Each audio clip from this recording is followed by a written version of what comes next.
So, do you know that only 29% of job seekers get to the salary negotiation conversation? That means that 71% of job seekers are either undervalued or underpaid because they never got to negotiate the salary. So what do these questions look like? What is the salary expectation for this role? What compensation plan does this role come with? I can already feel the tension in the comment section. So welcome and welcome back to yet another episode of Career Lounge, where we have candid conversations about how to grow in your career, or as we like to call it here, making boss moves. What is your salary expectations? You might wonder why companies ask this, but they're really trying to gauge two main things. One, if they can afford you, and two, how you value your own talents, skills, and expertise. So what are the few things to consider? One, what are some of the benefits that the company is offering? Two, what are people typically paid in this position?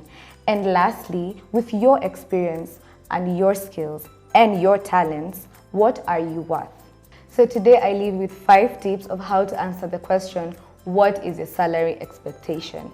Tip number 1, do your research. We'll say this time and time again, always do your homework, just so that you can be able to know what is the salary range for someone typically in the same position. You can use websites like glassdoor.com, indeed.com, salary.com, just to name but a few. This always helps you to either avoid underselling yourself or overquoting the salary expectation. Tip number 2, give a reasonable salary range, one that you cannot mind getting a minimum or a maximum of. So what do I mean?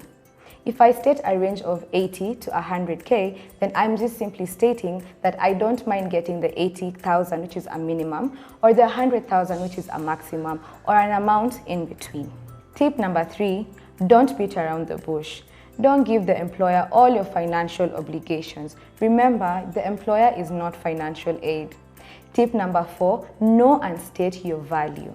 Do not be anxious or afraid or scared to state your worth, because you know what you're bringing into the company. And lastly, throw the question back at them. This could look like, what's the budget that was set aside for this position?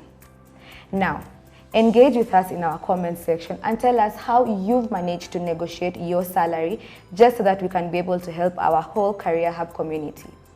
From our Career Hub community to you, let's make those boss moves. And don't forget to like, comment, share, and subscribe. And also turn on post notifications to get videos like this and more. Until next time, kwaheri.